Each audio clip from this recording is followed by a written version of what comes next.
Funding for the A-List is provided by Chattanooga Funeral Home, Crematory, and Florist, a full-service provider of funeral and memorial services with 4 locations in the Chattanooga area. For more information, call 423-698-2541. How did this world-class percussionist break barriers for women in the music industry? No doesn't mean that you're not capable of doing it. Sometimes no doesn't mean that, you're not good enough. No just means opportunity, and I'm going to figure out a way to make it happen anyway. So if I can't come through the front door, I'll come through the back door, or the window, or the basement, or the garage, but I'm going to make it happen. So this week, I sit down with legendary singer and percussionist Sheila E.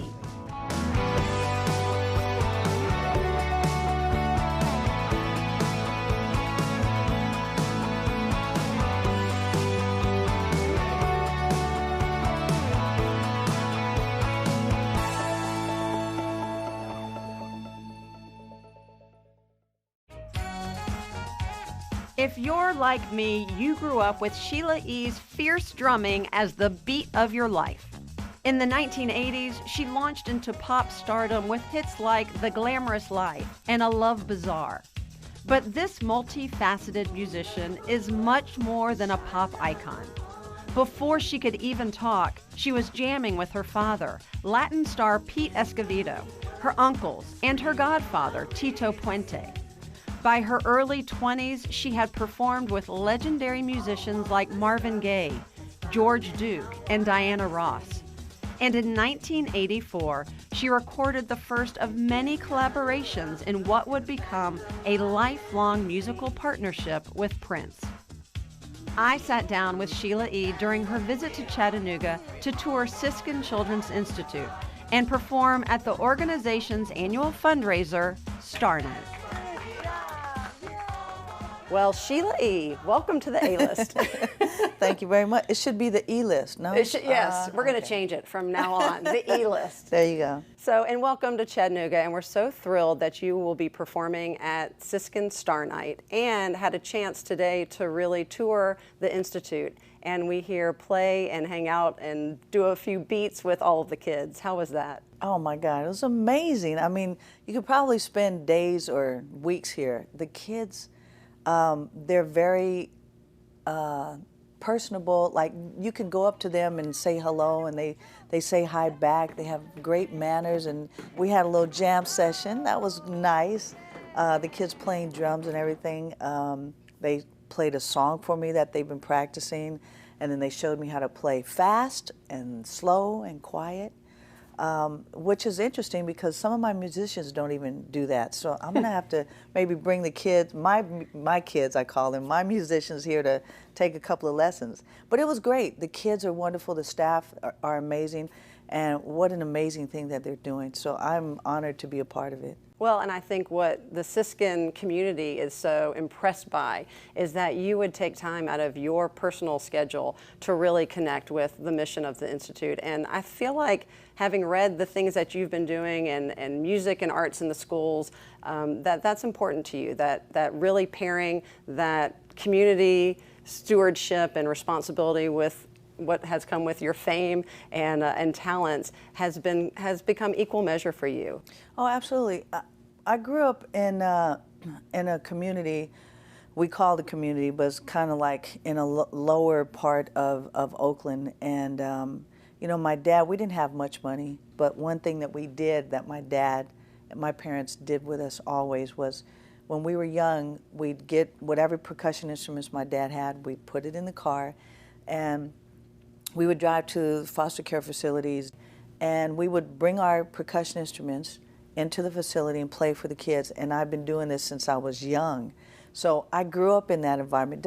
It didn't matter that we didn't have money. We just knew, and as my parents said, there are other people worse off than we are, and we felt like we had everything in the world. So to be able to do that at a young age is just, it feels natural to go and do that and give back, absolutely. Do you remember a time when you weren't beating something? Beating something. Well, I know you haven't always been, I mean, you've been a percussionist of sorts. I know when you were really little, you started with congas, maybe? Yeah, I did. Yes and no. My parents said I started listening to music at 3 years old. There was a Jiffy commercial that came on TV, and I was like, freaked out about a Jiffy commercial. So that was weird. And then at 5 years old, I played my first time with my dad playing congas. He had a band called the Escovedo Brothers. And I remember getting up to the stage. My dad picked me up, and he stood me on the stool. And I don't remember playing at all. I remember my clothes, fashion. I don't know what happened, but I don't remember playing. And he said that I played great. I loved music. I watched my dad play every single day, rehearsing, practicing with his bands, jam sessions, parties on the weekend at our house. The door was always open. We never knew who was going to be there when I woke up in the morning. It was that kind of house. But I loved sports. My mom is very athletic. She had, 9 brothers and sisters, and so her and her sisters they were the tomboys, so they wanted to always play baseball, basketball, anything with their brothers. And so I picked that up. I was very competitive, and I'm still competitive, but I wanted to run track. And I was playing soccer, and I was running track, and I was breaking all the records in all the schools that hadn't been broken in 20 years. So I was like, I'm training to be in the Olympics, and that's what I wanted to do. So I was trained to be in the Olympics. I played different shows with my dad, kind of in the smaller bands. I played in a local band for a little bit because they heard that my dad was playing with Santana at the time. But I always wanted to win a gold medal. That was what I wanted to do. And that one show that I played with my dad at 15, it was just something different. It happened to be at a time where he was signed to Clive Davis to CBS Records. He had the big band. He was opening for Temptations, Stevie Wonder, Earth, Wind & Fire. They had this huge band. They were famous, and my dad's other percussion player got sick. I played the show, and during that show, it was just like an out-of-body experience. And I was competitive. I love playing. It's like everything is like all about sports, and that one show just turned me around. I was like, I started crying in the middle of the song, and then we got off stage, and I was looking at my dad. I was like, Daddy, I want to go out on tour with you. Oh my God, this is what I want to do. He's like, no, God. So 2 weeks later, I went out on tour, and that's how it kind of started. 15, and I never looked back. That was it. Your dad, I know, has been a great influence on you, and he is still performing today. In his 80s, 82 years old. Yeah. That must be so inspiring. It's inspiring to me. When I watch the two of you perform together, even on a YouTube video, it makes me emotional. What is it like now as you reflect on your life as a musician, but that you were literally following in his footsteps and being able to kind of marry your talents together and create such music as a family? Yeah, I mean, it's rare to be able to perform with, how many families are there? You can name maybe a handful. And to be able to play with my dad, and for him, I've always said, like, thank you everyone for continuing to support my dad and his music. Latin jazz music, that is a dying music in a sense, but to continue to support him, and support the family. There were times when even we wanted to do our own records. Record companies would say no to us, and they would say that, first of all, family, you're not going to make it. You're not the Jackson 5 or the Osmonds. You're Latin jazz. This doesn't really work. Or you're not Frank Sinatra and Nancy Sinatra. That's not going to work. And no matter what, my dad said, I'm not going to change the music that I created or grew up listening to and is a part of who I am. And that's the foundation of who I am, is Latin jazz music. So he never changed, never wavered, and he stuck to his gun. He's still playing with his 10, 12, 14-piece band and still having a blast. And so when all of us play together, he's like, okay, this third song, I'm going to go to the bar. You kids go ahead and play, and I'll come back in the next song. But he's killing. He's playing solos like he's, 25 years old. I don't know how he's doing it. I don't know that I could do it at 82. I really don't. Following in her father's footsteps, Sheila began developing her own unique style, blending influences from her Latin roots and the eclectic sounds of the Bay Area. The father-daughter percussion duo recorded 2 albums together in the late 1970s, and some big names in the industry began to notice her talent. When did you join George Duke? 1975. 5, maybe 4 or 5. How did he find you? We met, my dad and I were playing in this club in San Francisco, and Billy Cobham, the drummer, came in, and he was like, whoa, you guys are amazing. He was living in San Francisco at the time. He was out on tour with George Duke. He said, look, father and daughter, I'm going to produce your next record. We're like, yeah, okay. I think I was 16. And he said, I'm going to come back at the end of the year and produce your record. We're like, okay, great. We're excited about it. We didn't think he was going to do it. He came back and produced our first record, my dad and I. And then he said, I want to introduce you to George Duke. George Duke and Billy Cobham were playing together. And once I met George, George said, I'm going to go out on tour. I'd like for you to play with me, but I better talk to your dad. So it's like he had to ask permission. I was young. He goes, I'll take care of her. Don't worry about it. So, yeah, it was early 70s. And I went out on tour with George Duke, which was hard because this first time I'm leaving my dad, and that connection and what father and daughter and what that meant musically, man, I cried like a baby. It's like I wanted to do it, but I felt bad leaving him, and that was hard to do. Do you remember what advice he gave you? Oh, he just said, continue to do what you're doing. You know, people are gonna not like you because you're a great musician, and there are not a lot of women playing. And you know, I didn't understand that until I went and started playing outside of the Bay Area, and realized that that absolutely happened, and the offers and the things that other men had said about me was strange. But you know, being with George and the band, they were my family, so we were all together as a family and took care of each other.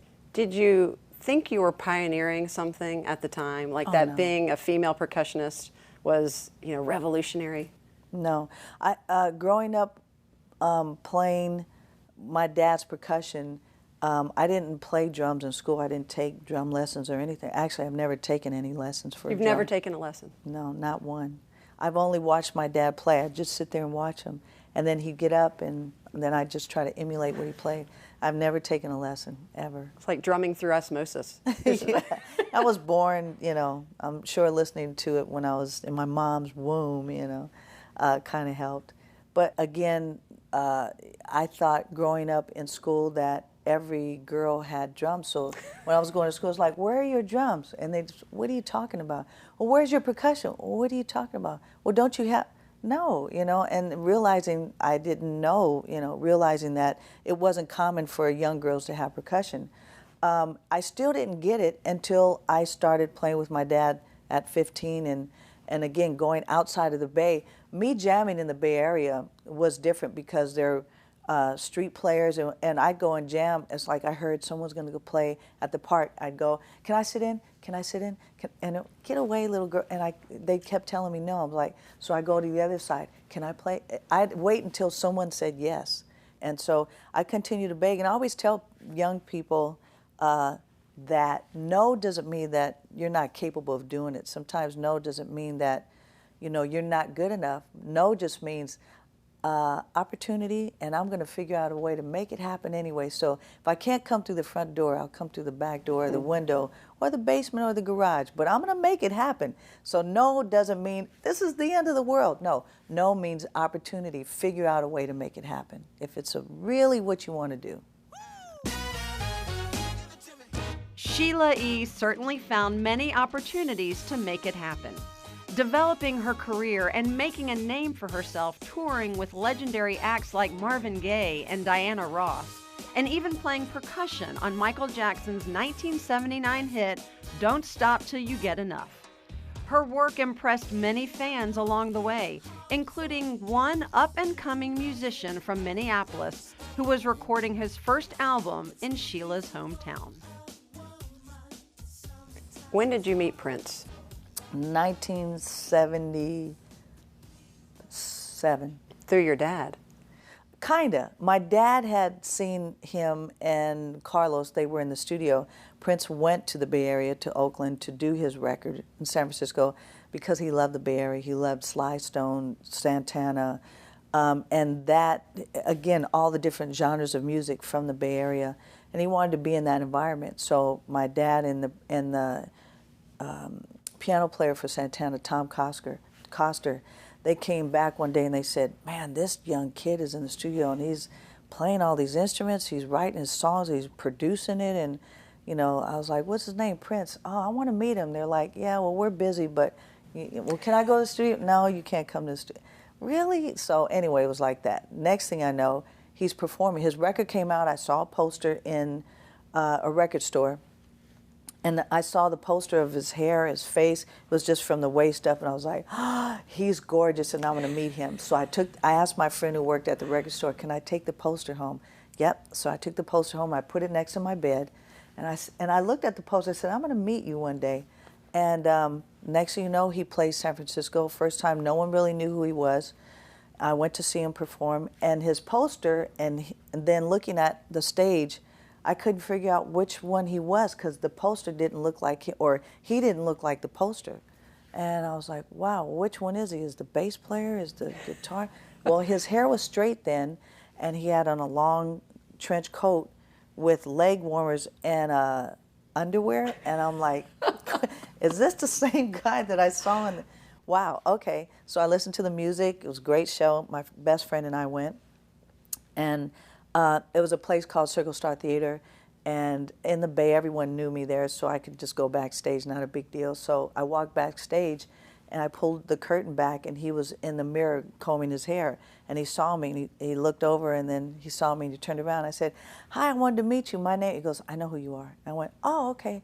I've been following your career forever, and you're an amazing drummer, and blah, blah, blah. I said, oh, nice to meet you. And I wasn't Sheila E. then, I was Sheila Escovedo. And he said, oh my God, I love you. And I said, thank you. He said, how much do you make with George Duke? Like, that was the next question. How much do you make with... And I told him at the time, he goes, I'll never be able to afford you. And I'm like, you never know, times will change. Then the next thing was, well, me and the bass player, Andre Simone, are arguing which one is going to marry you. And I was like, okay. So then we just started talking, and that was it. Then we exchanged numbers, and then we just hung out constantly. That was it. That was it, but that was the start of a very long friendship and performing kind of marriage of sorts. Yeah, we had a lot of fun. Good times and bad. Yeah, it wasn't always roses, wine and roses.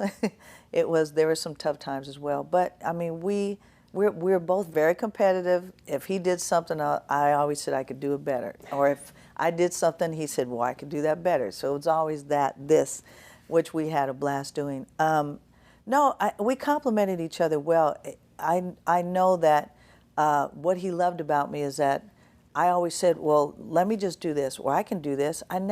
That's how I grew up. My family always said, you can always do pretty much anything. Whatever you think you can do, just go do it. Don't say, I'm afraid to do it, or put yourself inside a box where it's like, well, I'm going to stay this way forever, and I'm not going to grow. You don't grow as a musician, as an artist, as a person if you stay in one place. A lot of people are afraid of change. I'm not afraid of change. I love change. And so it's like Prince would say, well, what about doing this? I was like, yeah, and let's do this. And so we'd always, one up just to, well, wait a minute. I never said no, because it's like, I can do anything. I'll jump out of a plane without a parachute and land on my feet as a superwoman. Like, that's how I feel. It's like, I can do anything. But that's how I was brought up. And for him to see someone in that way, it's like, well, I want her to hang out around. I want to hang around her, This is awesome. And he proposed, didn't he? He did, yeah. He did. I said yes, and then we ended up not getting married. In the middle of Purple Rain? In the middle of the song? Of the song. Just the two of you? Well, it was 20,000 people. Thousands of people. 20,000 people. They didn't know, but yeah, 20,000 people, and it was a moment where musically, that song is so emotional, and to be able to play that song, and play drums, and music again gets to that place spiritually, and we always say that music is healing, as a lot of these facilities now use music, and my foundation as well. We use music in artist therapy, and music is healing, and it takes you places, and sometimes spiritually, and you get in that place, it's like you're in the zone. It's not even a zone, it's just like, it's the closest sometimes you feel spiritually going to a place of a higher place that you've never been before. And it was at that time during that song, and we just, both of our eyes were closed, and then all of a sudden I just like, whoa, and then I opened my eyes, and he was hitting this note, and he turned and looked at me, and that's when it happened. But you know, those times musically with him and with my family, those were the only times that musically that had ever happened besides my band. We go to that place, and it's a wonderful place to be. Sheila served as drummer and music director for Prince's tours until 1989. But when she sang on his hit song, Erotic City, it prompted her own solo singing career. Her solo records earned Grammy nominations and produced several hit singles. But ultimately, this multi-talented musician wanted to get back to her roots. Sheila E.'s music catalog over the years is a testament to her continuous evolution as an artist. But her foundation remains her fierce, energetic playing style and Latin rhythm. Now, with her new record, iconic Message for America, she's paying tribute to some of her earliest influences. So I understand you were working on an album, and then when Prince passed on, you kind of switched gears and you started focusing more on iconic. Yeah, I was doing a dance record, and he passed away, and I didn't think that that was the right thing to do, was to put out a dance record. I stayed in the studio, we started writing other songs, and then I held that record as well. It's not done. But during the loss of Prince, as well as then things that were happening in the time of the government in our country and the presidential election and things that were happening, I just said, okay, I've been quiet long enough, so I said I'm going to do a record, but I won't have time to write it personally, but I will start working on that record.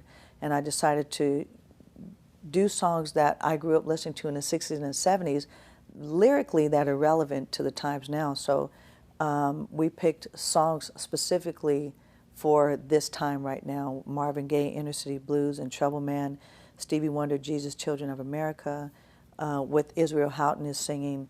Freddie Stone from Sly and the Family Stone is singing with us on Everyday People. George Clinton, One Nation Under God. You got Ringo Starr to join. Ringo Starr and Come Together, and it's amazing. Revolution. The new single Funky National Anthem is out now with the video. You can go on iTunes and check it out. I've watched it. It's amazing. Yeah, thank you. And we continue to, with Funky National Anthem, we say Message to America.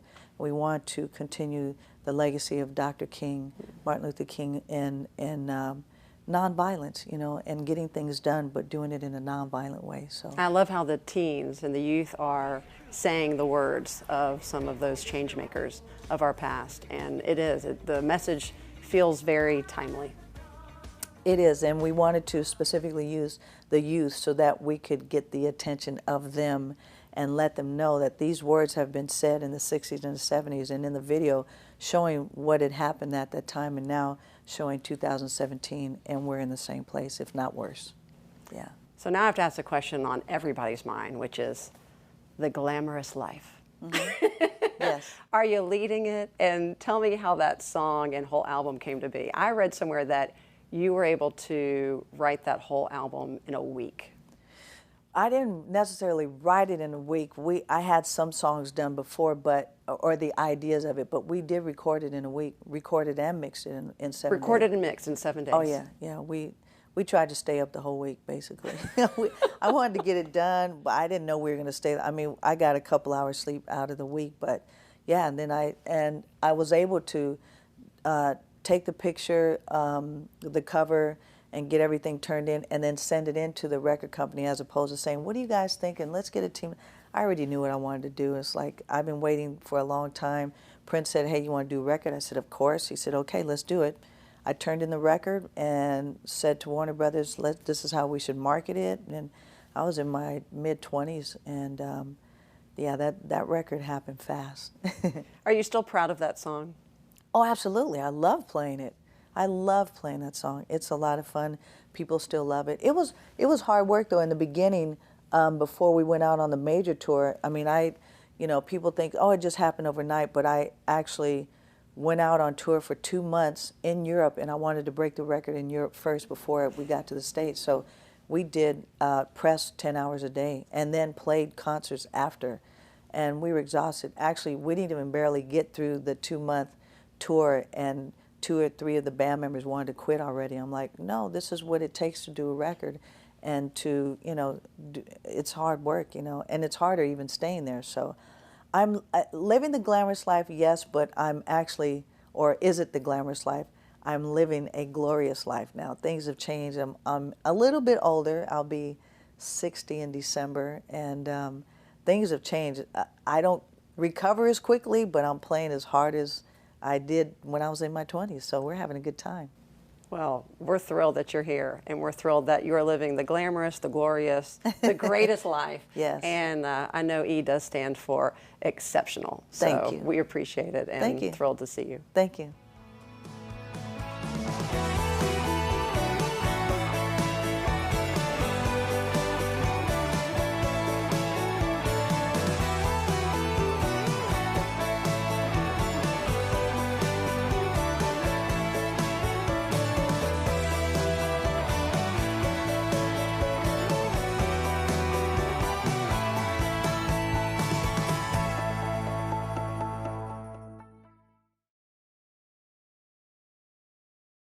For a copy of this program, call 423-702-7800 or email videoservices@wtcitv.org. Please indicate the program title, date, and time of broadcast.